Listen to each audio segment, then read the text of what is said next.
Переходим к теме книги Экклезиаст. So I would say that this book is probably the basis for all the philosophies in the world. Я бы так сказал, что эта книга является фундаментом, основой всех мировых философий.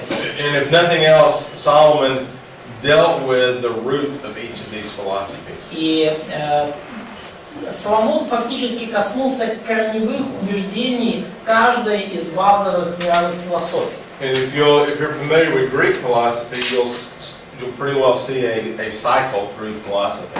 И если вы знакомы с историей греческой, например, философии, то вы уже видите определенную цикличность в том, как философы выступали со своими идеями. And so we were talking about this. I guess you can probably write better. Yeah, I'll write. But we had pre-Socrates.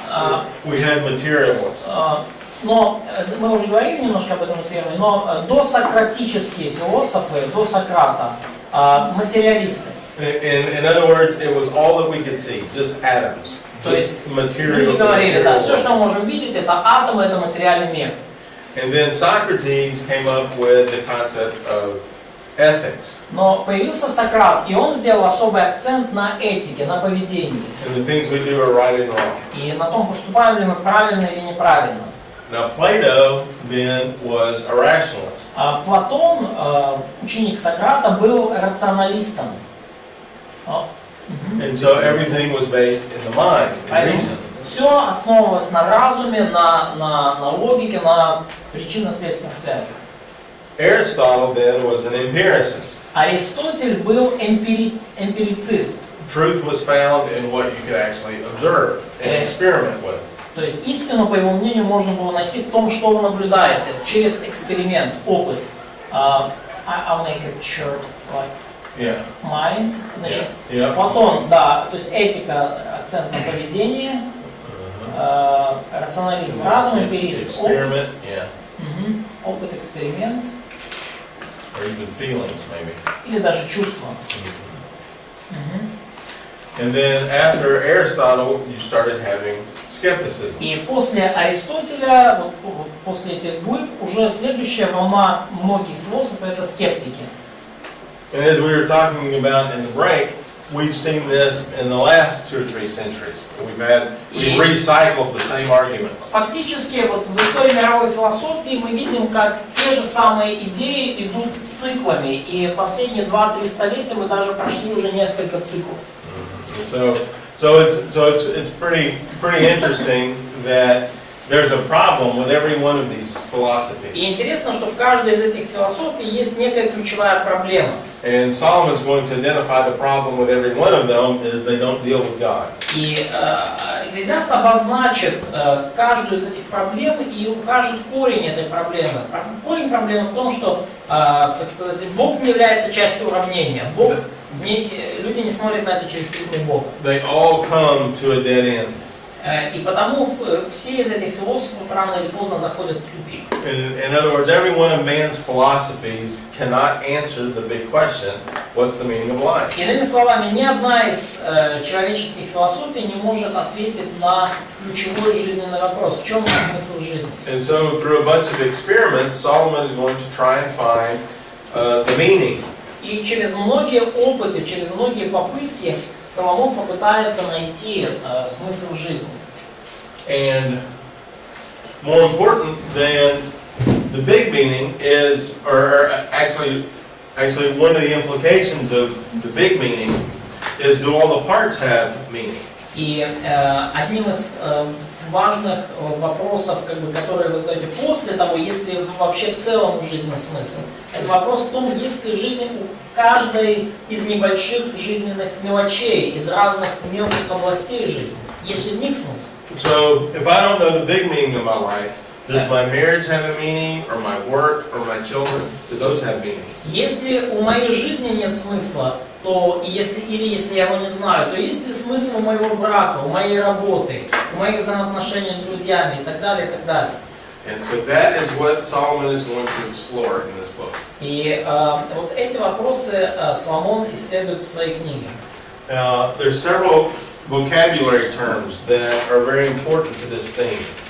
Есть несколько вопросов, связанных со словарем книги, которые важны для темы, лексика книги. Now this first word is hevel in Hebrew. Первое важное слово для этой книги это слово hevel, суета. And it's translated a bunch of different ways in Scripture. И вообще оно переводится в Писании самыми разными способами. Vanity is the big word that's in one American Bible. Суета это ключевое слово, которое используется в русской Библии. Украинской как оно звучит? But it has a bunch of different meanings. Maybe futility or meaningless. Но у этого слова есть много различных оттенков, значений, например, бессмысленность, да. It could have the meaning of mystery or puzzle.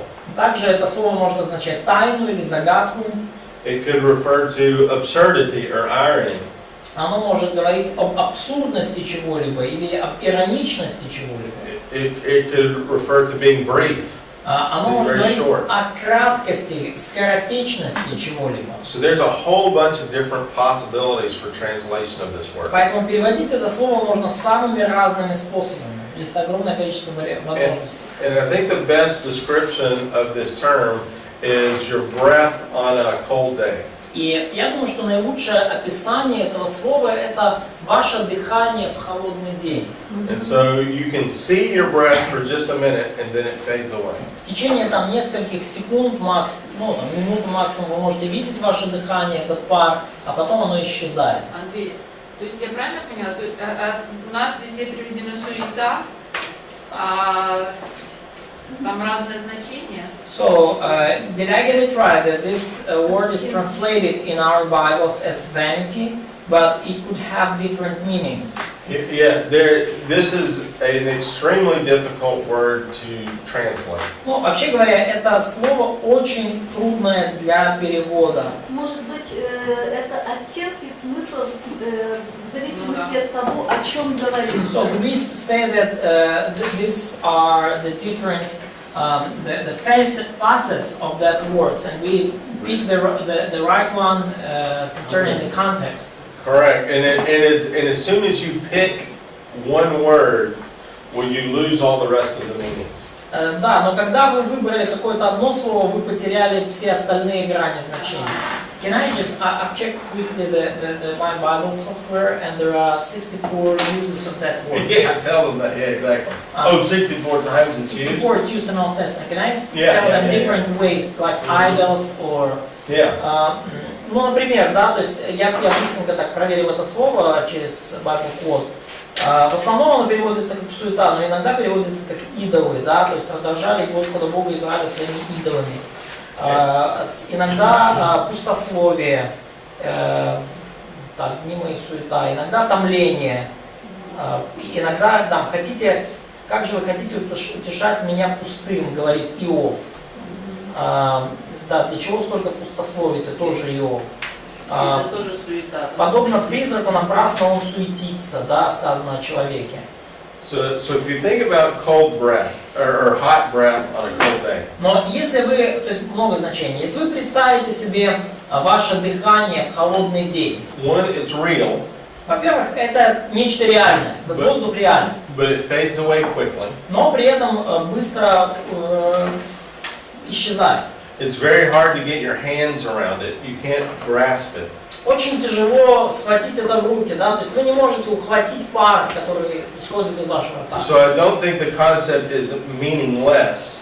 Поэтому я не думаю, что здесь хороший перевод именно как бессмысленность. I think the meaning is more. It's very difficult to grasp in the moment. То есть переводить суета это не столько бессмысленность, сколько быстротечность, да, тяжело ухватить это в течение какого-то времени. Как, я не знаю, тяжело ухватываемость. Ну да, быстротечность, наверное. Ну, чи правильно розумію, тобто якби якісь речі, про які говорить Соломон, як вони наче й дають якийсь сенс, але це короткочасно. So is it right in that respect that a lot of things that Solomon is describing, like things he tried, they could give maybe some meaning but they are too quick. They are disappearing too quickly. They are fading out. And so, They are fading. so the lasting meaning is what Solomon is having a hard time grasping. Да, и действительно тот смысл, который долгосрочный, серьезный, да, вот именно это Соломону было трудно ухватить, трудно поймать. So like you say, in the moment it has meaning, but it goes away very quickly. Как вот ты сказал, Вова, да, то есть в какой-то момент времени, да, та или иная вещь в жизни может иметь смысл и значение, но потом это быстро исчезает, испаряется. So for, Часто слышала, что говорили, высказывают так, что суета это жизнь без Бога. So I've heard this saying that like the vanity is the life without God. Life without God is vanity. People try to equate it. I think that says too much. Я думаю, что это слишком много попытались эти люди вложить в этот смысл. I think the principle of vanity applies to all of us, even with God. И я думаю, что принцип суеты вот в этом библейском понимании, он применим ко всем нам, даже тем, которые с Богом. The point of wisdom is to know what aspects are vanity and what aspects are lasting. И мудрость жизни в том, чтобы понять, что суета, то есть что пар и быстротечно, а что будет существовать долго, да, что имеет долгосрочную основу. So turn to the last verse of chapter 11. Откройте, пожалуйста, последний стих 11 главы. And we have the word hevel used in this verse. И мы видим, как в этом стихе используется слово hevel, 10 стих. Yeah, so read Ecclesiastes 11:10. Прочти, пожалуйста, Экклезиаст 11:10. И удаляй печаль от сердца твоего, и склоняй злое от тела твоего, потому что детство и юность суета. And so, how do you have it translated? Yeah, What's the last word? use and chapter and use are meaningless. Meaningless. Okay, so I think meaningless is a bad translation. Your youth is not meaningless. Ну, и мне кажется, здесь вот, если вы понимаете слово суета как бессмысленность, да, как детство и юность бессмысленны, это плохой перевод, потому что детство и юность не бессмысленны. Now youth may go away very quickly. Но, конечно, юность проходит очень быстро. And the meaning of your childhood may be very difficult for you to understand. И, возможно, вам трудно понять значимость и смысл своего детства. Now the older people, Vasha and Larissa, you can look back on your youth and you can see what was happening in your life. И, например, люди постарше, сын и Лариса, вы можете посмотреть, вспомнить на ваше детство, юность, и потом увидеть, что дальше происходило в вашей жизни. I mean, your youth had a good meaning. И вы видите, что ваша юность имела смысл, она имела большое значение для последующей жизни. But at the time when you're young, you may not understand what all happened. Но в то время, когда это происходит, во времена вашей юности, вы, может быть, не всегда понимали, почему и что происходит, и к чему это ведет. So I think meaningless goes too far. Поэтому я думаю, что вот это понимание суеты как бессмысленности, это уже слишком далеко зайти. But this is definitely a word that is very, very difficult to translate into one word. Но однозначно, что это слово очень тяжело перевести каким-то одним эквивалентом. Это многозначность. Now we have another word. This word profit. Есть еще одно слово, это слово польза или выгода. Yitron in Hebrew. На иврите звучит как итрон. So Ecclesiastes 1:3 introduces this word. В Экклезиаст 1:3 мы видим, как это слово первый раз появляется. So it is what profit or what advantage does a man have in his work? И задается вопрос, да, что пользы человеку от всех его трудов? So we could simply translate this as profit in an economic sense. И мы легко можем перевести это как прибыль, ну в таком экономическом смысле, как прибыль человека. Экклезиаст 1:3. And so the basic simple formula is income minus expenses equals profit. И прибыль чисто экономически рассчитывается как доход минус расходы. Все, что осталось, это прибыль. And so basically what profit is what's left over at the end. То есть прибыль это то, что осталось в конце. And so if you think about what he's talking about in terms of life, И когда вы думаете о том, о чем здесь говорит автор, говоря о жизни в целом, is you're going to get so much out of life, out of what you do. и то мы видим, да, что вы из жизни получите вот что-то, вот некий доход, некий приход. Да? And you're going to put in a lot of effort into life. Но при этом вы ради получения всего этого вы приложите много усилий. Well, when life is over, what's left over? И когда жизнь закончится, что в итоге останется с вами? And that's the big question. What has lasting value for a human being? И это большой вопрос, что в жизни человека имеет долгосрочную ценность. So this is going to be a huge concept in the book of Ecclesiastes. И это огромная, очень значимая концепция в книге Экклезиаста. What's left over at the end? Что останется в конце? Now we observe another repetition of a phrase all along the way. И мы видим много некоторых фраз, которые повторяются постоянно на протяжении всей книги. And that's Tahat Hashemesh. И одна из них это фраза Тахат Хашемеш. And that is translated under the sun. И переведено как «жизнь под солнцем». Now, a lot of people will say this is a human viewpoint, perhaps. Многие люди скажут, что вот эта жизнь под солнцем, это вот как жизнь выглядит с точки зрения человека. And they'll compare life under the sun to life in the heavenlies, or a spiritual life. Вот they say under God. Yeah. Да, и люди сравнивают, да, что вот есть жизнь под солнцем, а есть жизнь духовная, да, как бы жизнь вот в небесной некой, с небесной точки зрения, с небесной реальностью. And I think what life under the sun is talking about И я думаю, что о чем говорит вот этот термин «жизнь под солнцем». is our human experience through our observations. Я думаю, что это то, что мы как люди можем наблюдать через наши, что мы можем пережить через наше наблюдение. Что как люди можем пережить как на опыте через наблюдение. In other words, what can we see with sunlight? Иными словами, что мы можем видеть во свете солнца? It's this mortal universe. Вот все, что мы можем видеть, это смертная вселенная. And so, now on the one hand, how big this universe is can be very intimidating. И с другой стороны, конечно же, нас может устрашать то, насколько огромная эта вселенная. So there is a lot to observe, and Solomon's going to bring that out. И во вселенной есть очень много чего, что можно наблюдать, и Соломон об этом упоминает. I mean, there's going to be plants, animals, engineering and construction. Это растения, это животные, это строительство, это какие-то постройки, сооружения.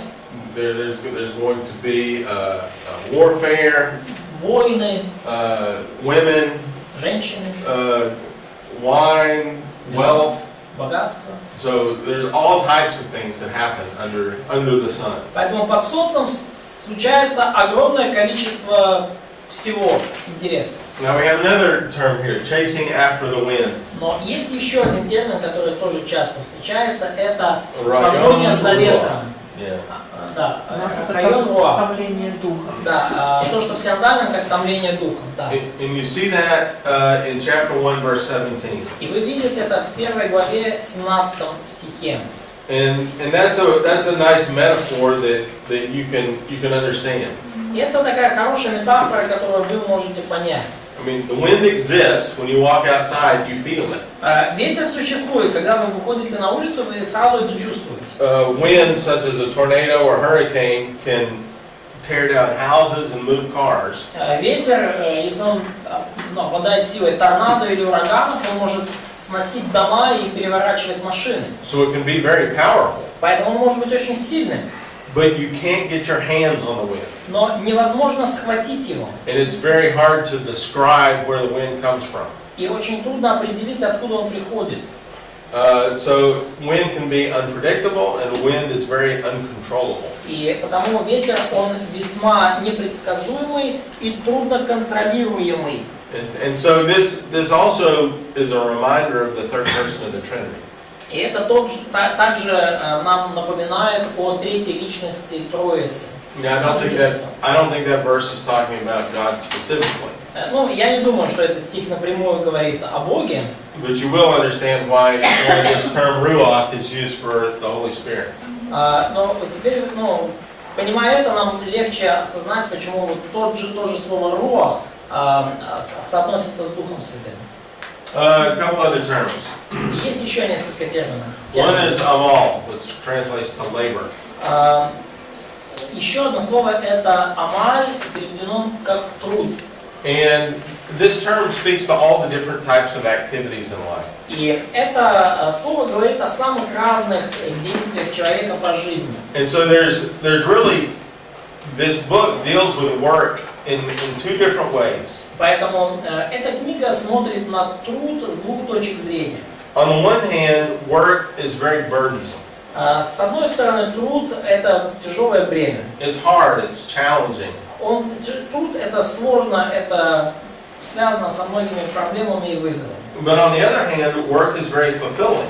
Но с другой стороны, труд и работа действительно наполняют нашу жизнь. I mean, if you enjoy your job, you really have a good time doing it. И приносят радость. Если вы наслаждаетесь своей работе, то вам очень легко, когда вы ее делаете. I mean, for example, teaching this class. Например, когда я преподаю вот этот курс. I mean, it's very difficult. It's difficult to fly from the United States and do the work to prepare the teaching. Это все очень трудно. Трудно прилететь из Штатов, трудно делать всю эту подготовительную работу. But I love everything about it. It's a lot of fun. It's very fulfilling. Но мне очень нравится сам процесс. Это очень весело, и меня это очень сильно наполняет радостью. And y'all are very good students, and y'all are very interested. И все вы очень хорошие студенты, вы все очень заинтересованы.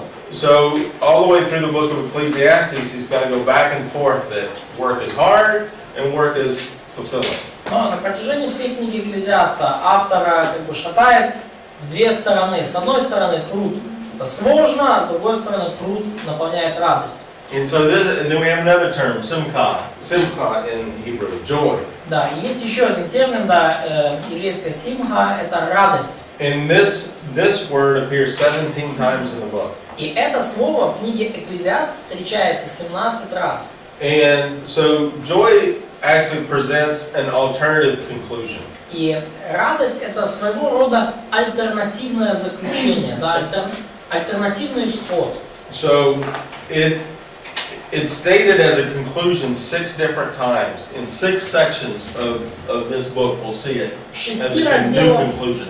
of each section. Yeah. В шести мы видим 6 разделов данной книги, которые завершаются каким-то текстом, говорящим о радости. И радость является заключением долгой цепи размышления автора в 6 случаях. So he's going to describe some aspect of life that seems, on the one hand, meaningless. И автор будет описывать разные аспекты жизни, которые, с одной стороны, кажутся бессмысленными. It's a life of repetition. Мы увидим, что жизнь полна циклов, повторений. It's a life of hard work. Мы видим, что жизнь, она наполнена тяжелым трудом. However, there's a possibility of enjoying. И тем не менее, при всем при этом, есть возможность радоваться. Now, joy is not found as a goal.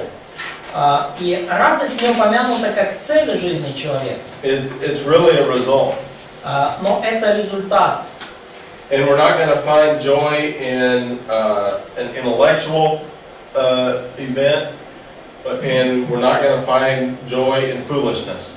Да, и мы не обнаружим радости ни в каких-то интеллектуальных упражнениях, мы также не обнаружим радости в глупости. It's not found in fleshly indulgences. Мы не обнаружим радости в угождении плоти. It's not found in selfishness. Мы не обнаружим радости в эгоистичных поступках. And so everything comes to the same end, except we can have simple pleasures. Все придет, we can. Yeah, we can. Все придет к одному и тому же завершению. Да, все вот эти дискуссии идут к одному и тому же завершению. В нашей жизни могут быть простые удовольствия, простые радости. So let's look through these verses here. So Давайте chapter 2. рассмотрим эти стихи. 2 глава. So read verse 24 and 25. Прочтите, пожалуйста, стихи во 2 главе, 24-25. Can I just pause for a second? Yeah. Жанна, какой вопрос, Жан? Ну, вы говорили, что нет радости интеллектуальных размышлений. Да, что эта радость, о которой мы сейчас прочитаем, она не из умствований, и не из глупости, не из потакания плоти, и не из эгоизма. А в чем она, мы сейчас прочитаем? 2 глава, 24-25 стих. Интеллектуальный труд приносит людям? Безусловно, но давайте прочтем 22-24. So, Jana states that intellectual work brings joy. Right, but that's not what Solomon is going to Но say. это не то, о чем говорит сейчас Соломон. There are good things and bad things, but joy is not really found in those big achievements. Есть большие там и значимые какие-то вещи, но радость мы не находим в этих больших достижениях. Нет. Так, да, 2:24-25. So let's look at where joy is found. Посмотрите, где мы находим это слово радость. So look at 2:24 and 25. 2:24-25. Не во власти человека и то благо, чтобы есть и пить, и услаждать душу свою от труда своего. Я видел, что это от руки Божьей. So there can be joy from God based on your work. И может быть радость от Бога, которая основывается на вашей труде. And even just the simple things of eating and drinking. И даже такие простые вещи, как еда и питье. Now look in chapter 3, verses 12 through 15. Посмотрите, пожалуйста, 3 главу с 12 по 15 стих. Познал я, что нет для них ничего лучшего, как веселиться и делать доброе в жизни своей. И если какой человек ест и пьет, и видит доброе во всяком труде своем, то это дар Божий. Познала я, что все, что делает Бог, пребывает вовек. Тому нечего прибавлять, и от того нечего убавить. И Бог делает так, чтобы благоволели пред лицом Его. Что было, то и теперь есть, и что будет, то уже было, и Бог позовет прошедшее. And notice in verse 13, he says that our work is a gift of God. Обратите внимание, в 13 стихе говорится, что наш труд – это дар Бога. So there can be joy in this world. Поэтому в этом мире может быть радость, есть место для радости. In the last 3 verses of chapter 5, Последние 3 стиха 5 главы, пожалуйста. verse 18 through 20. We don't have 20 there, we have only 18 and 19. I think 17. Okay. Да, с 17 по 19, пожалуйста. Вот еще что я нашел доброго и приятного: есть и пить и наслаждаться добром во всех трудах своих, такими, как трудятся под солнцем, во все дни жизни своей, которые дал ему Бог, потому что это его доля. Если какому человеку Бог дал богатство и имущество и дал ему власть пользоваться от них, брать свою долю и наслаждаться трудов своих, то это дар Божий. Недолго будут у него в памяти дни жизни его, потому Бог и вознаграждает его радостью сердца его. So here there's the possibility of enjoying your wealth. Потому есть возможность для вас наслаждаться вашим богатством. And we see this again in chapter 8, verse 15. И мы снова это видим в 8 главе 15 стихе. Похвалил я веселье, потому что нет лучшего для человека под солнцем, как есть, пить и веселиться. Это сопровождает его в трудах на дни жизни его, которые дал ему Бог под солнцем. And so here there is a way to enjoy life, И здесь мы видим, что есть возможность наслаждаться жизнью, even though God has given us hard work to do. несмотря на то, что Бог в нашу жизнь дал тяжелый труд. Chapter 9, verses 7 through 10. 9 глава, стихи 7 и 7 по 10. Итак, иди, ешь с весельем хлеб твой, и пей в радости сердца вино твое, когда Бог благоволит делам твоим. Да будут во всякое время одежды твои светлые, и да не оскудевает елей на голове твоей. Наслаждайся жизнью с женой, которую любишь во все дни суетной жизни твоей, которую дал тебе Бог под солнцем, на все суетные дни твои, потому что это доля твоя в жизни, в трудах твоих, каким ты трудишься под солнцем. Все, что может рука твоя делать, по силам делай, потому что в могиле, куда ты пойдешь, нет ни работы, ни размышления, ни знания, ни мудрости.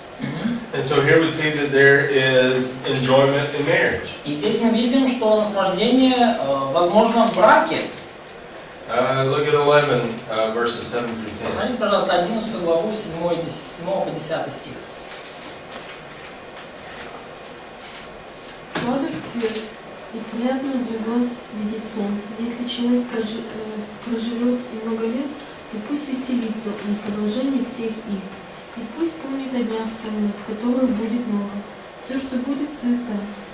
Веселись, юноша, в юности твоей, и да вкушает сердце твое радости во дни юности твоей. И ходи по путям сердца твоего, и по ведению очей твоих. Только знаешь, что за все это Бог приведет тебя на суд. Не удаляй печаль от сердца твоего и уклоняй злое от тела твоего, потому что детство и юность суета. And so once again, there's an enjoyment of having good health. И опять же, снова мы видим, что можно наслаждаться хорошим здоровьем. Being young, being able to see, being able to have dreams in life.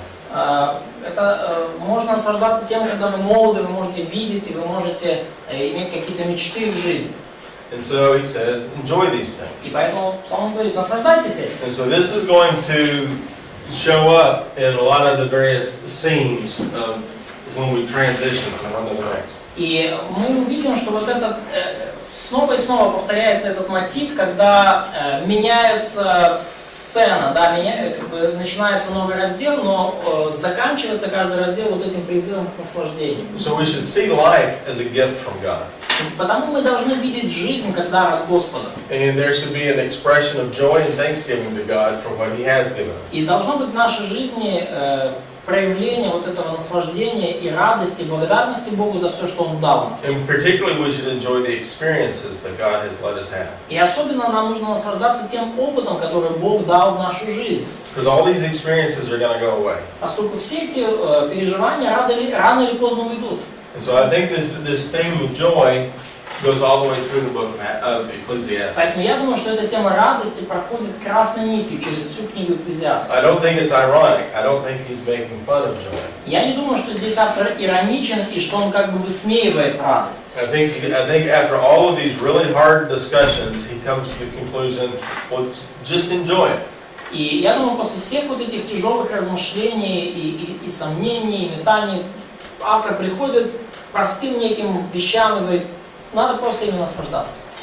So the genre here. Итак, жанр книги. So I don't have a slide for this У one. меня нет слайда. But first of all, it's a first-person experience. Но, во-первых, эта книга написана от первого лица. So all the things here in Ecclesiastes are experiences of Solomon. Поэтому все что написано здесь в книге Экклезиаста, это личный опыт Соломона. These are his personal experience, personal observations. Это его личное наблюдение, его личный опыт. And what he does is he gives an evaluation of all of these little segments of his life. И что делает Экклезиаст? Он оценивает каждую из вот этих небольших областей его жизни. Now there's a lot of proverbial expressions in here. Yeah, they're little proverbs. Да, да. И есть много выражений в книге, которые звучат как маленькие притчи. Now recognize the proverbs in Ecclesiastes are the way life works, not the way life should work. Да, то есть это такие маленькие афоризмы, как мы бы сказали современным языком. И важно понимать, что в книге Экклезиаст вот эти притчи повествуют о том, как жизнь работает, а не о том, как она должна работать. So we need to recognize that when we quote Ecclesiastes. Поэтому нам важно помнить об этом, когда мы цитируем из книги Экклезиаст. This is the life under the sun, which includes a sinful contamination in the world. И это жизнь под солнцем, которая включает вот это греховное загрязнение жизни.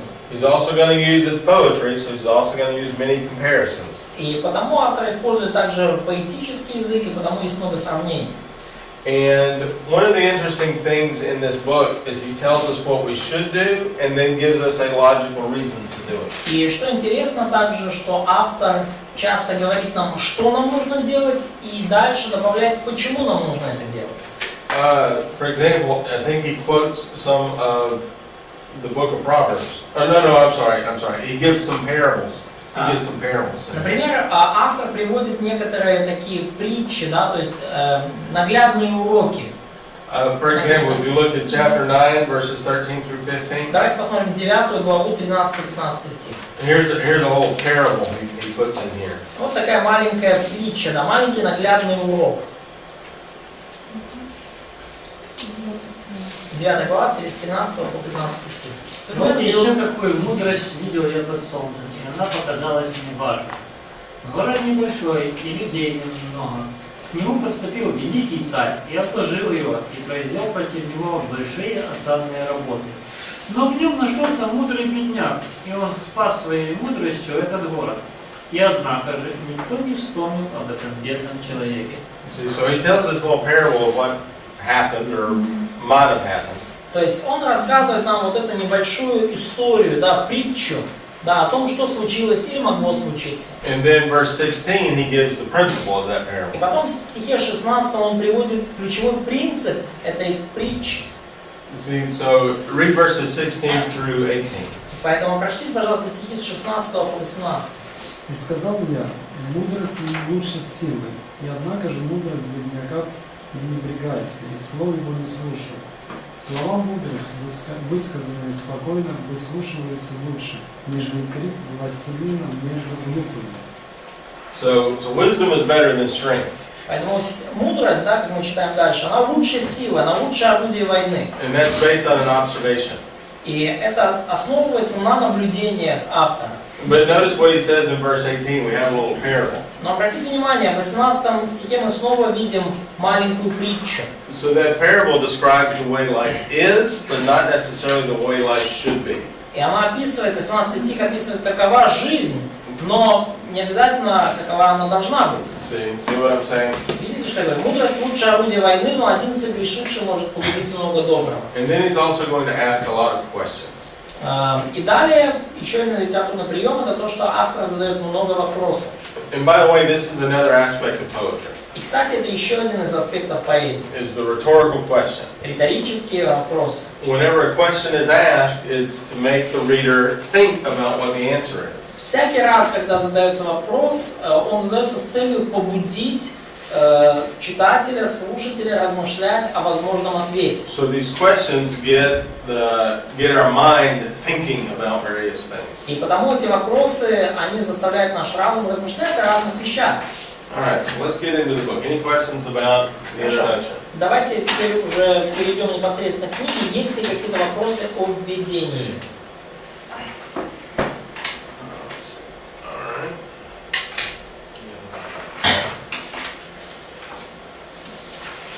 All right, so we have the outline of Ecclesiastes is fairly well set. И план книги «Экклезиаст» достаточно четко обозначен. Not a whole lot of discussion about it. Не так уж много споров на эту тему. Unlike Song of Solomon. Right, Song of Solomon is incredibly difficult to deal with. Да, ну, такой. From an outline point of view. В контрасте с книгой с «Песня песней», которую очень трудно вообще разбить на части. All right, so we start off now with a little introduction, the prologue. Итак, мы начинаем со вступления, небольшого пролога. Chapter 1, 1 through 11. Первая глава с 1 по 11 стих. We have the title in verse 1. Мы видим в первом стихе название, And we pretty well covered that in our introduction. и мы уже во вступлении достаточно поговорили об этом. So Ecclesiastes is going to be an expression of the greatness of Solomon's life. И книга «Экклезиаст», она выражает величие жизни Соломона. There's going to be a few passages that deal with sins in his life. Будут несколько отрывков, которые расскажут о грехах в жизни Соломона. But we're going to observe experiments of life that are honorable, such as construction projects and scientific research. Но мы видим и другие опыты, другие этапы жизни Соломона, которые вполне достойны чести и уважения. Это его строительные проекты, это его научные исследования. And added to that, we're going to see some sinful experiments as well. Но также, помимо этого, мы видим некоторые греховные его опыты. There's going to be drunkenness and multiplying women, these things. Пьянство и умножение жен. Вот такого рода вещи. So life is full of experiments. Поэтому жизнь полна экспериментов. Life changes, or at least it has the ability to change. и разных опытов, жизнь меняется, по крайней мере, она может легко поменяться. And yet we're going to observe all the way through the book that there's a consistency with life. Но при этом на протяжении всей книги мы видим, что в жизни есть определенная последовательность, есть определенная стабильность. So since this is a bunch of experiments, we have to be very careful to distinguish between sin and not sin. И поскольку Соломон, автор, описывает разные свои опыты, разные свои эксперименты над жизнью, нам нужно ясно разделять, что из этого греховно, а что нет. So just because he deals with drunkenness and multiplying women, that does not mean that everything in the book is sinful. Лишь потому, что в книге упоминаются, помимо прочих его экспериментов, пьянство и умножение жен, нам нельзя из этого экстраполировать, сделать вывод, что все, что он делал в жизни, греховно. So sin is not the meaning of the book. Поэтому грех не является смыслом или значением ключевой темы книги. Well, I mean, sin is not the main issue. Да, то есть грех не является ключевым вопросом, который поднимается в книге. The main issue is what brings meaning in life. Ключевой вопрос это в том, что приносит в жизнь смысл и значимость. So we begin first of all in verses 2 and 3 with this statement of how brief life is. И во втором-третьем стихе книга начинается утверждением о том, насколько жизнь быстротечна и коротка. So there we see the repetition of this word hevel. И мы видим, как снова и снова повторяется это слово hevel, суета. Now, just like we saw, the Song of Songs is the loveliest of all the songs. И как мы уже увидели с вами, да, что песня песней это наилучшая, да, из всех песен, любимая песня. Hevelim means this is one of the hardest things to get your hands around. То суета, сует это как раз таки это самое трудное, что вы можете, то, что труднее всего ухватить. Суета, сует это то, что труднее всего ухватить. This is the thinnest of all vapors. Самый малозаметный из пар из всех возможных, да, самый мелкий пар. Because life blows in every direction. Поскольку жизнь разлетается во все стороны. So we begin in verse 3 with a question. И третий стих начинается с вопроса. Now, if you're evaluating one of these things in your exegesis, you want to look for questions. Вы, я думаю, что уже в своей экзегетике научились обращать внимание на такие вещи.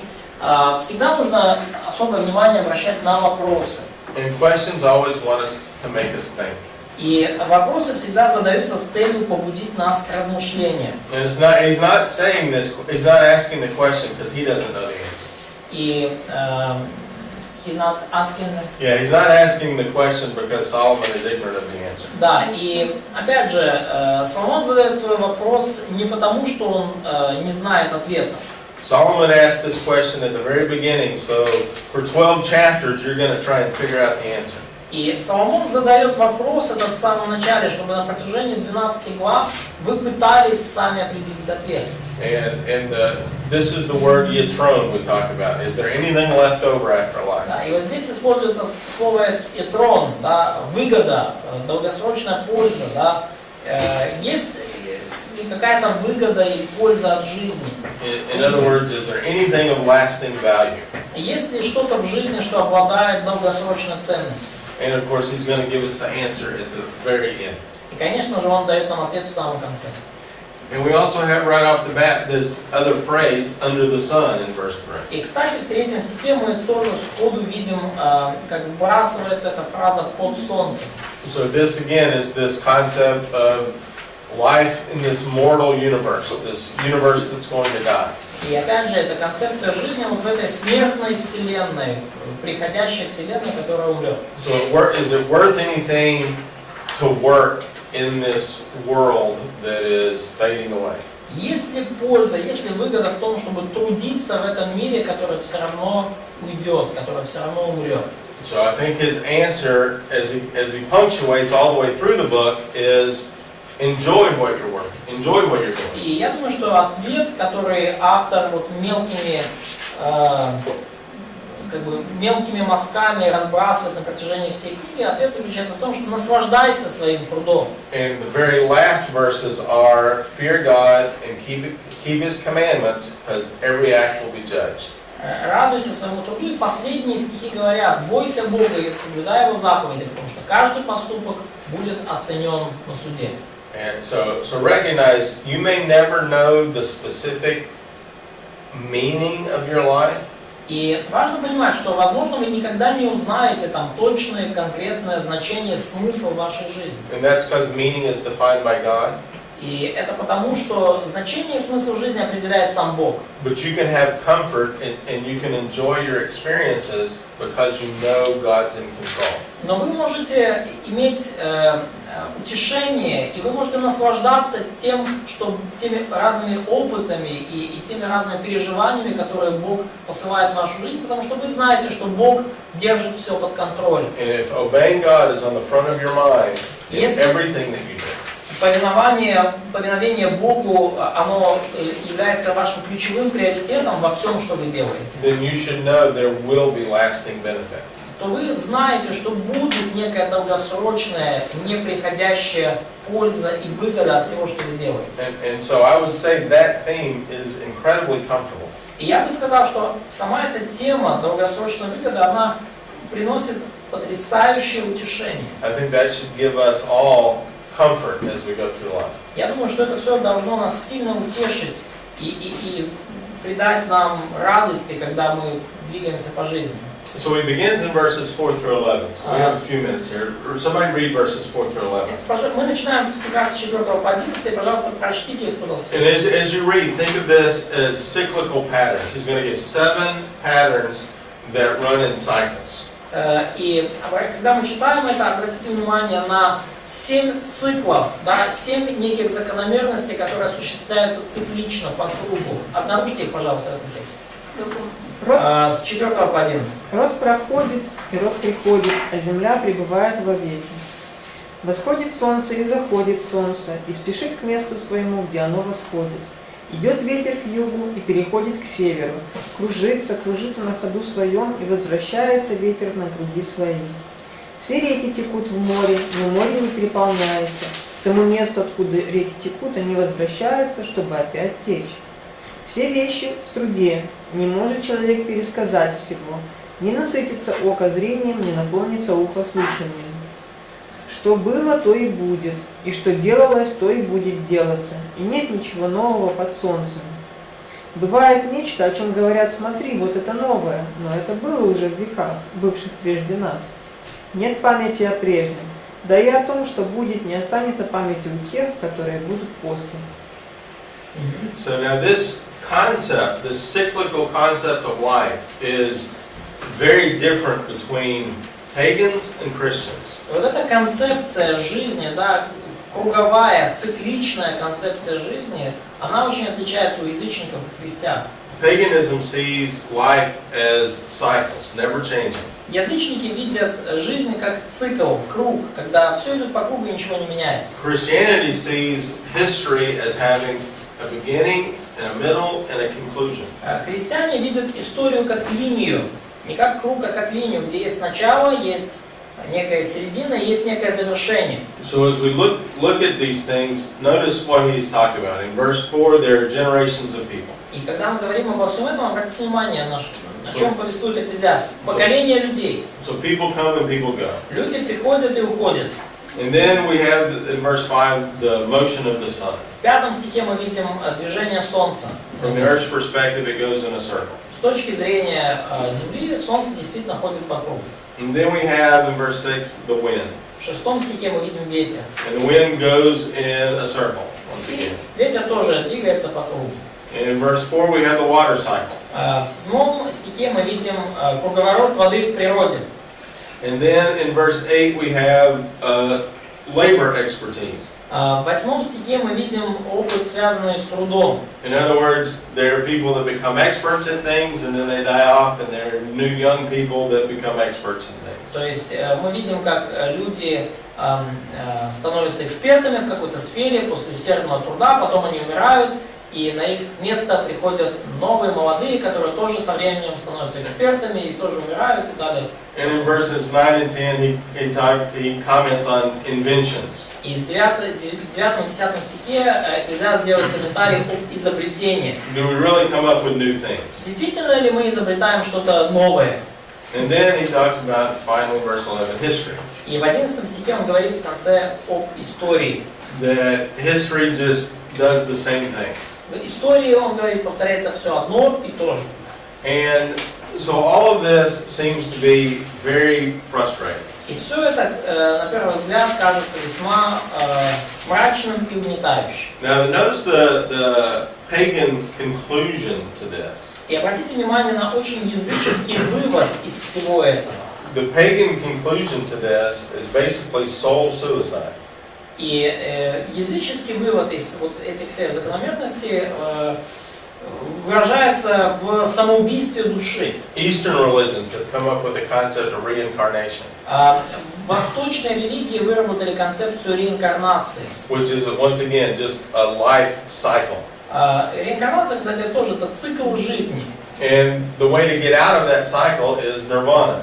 И выход из этого цикла это нирвана. And nirvana is basically your soul commits suicide. It just goes into non-existence. И идея нирваны в том, что ваша душа совершает самоубийство, ваша душа переходит в состояние несуществования. So notice if you actually think about this. И если вы действительно подумаете обо всем этом, And you cannot find an answer to these cycles. и вы не можете найти ответ на вопрос этих циклов непрерывных, The impact on that frustration is very powerful. то это разочарование, это мысли об этом, они окажут очень сильное влияние, плохое влияние на вашу жизнь. It's so powerful that you want your soul to escape this cycle by just fading into non-existence. И влияние этих размышлений настолько сильное, что вы просто хотите сбежать, вы хотите, чтобы ваша душа перестала существовать,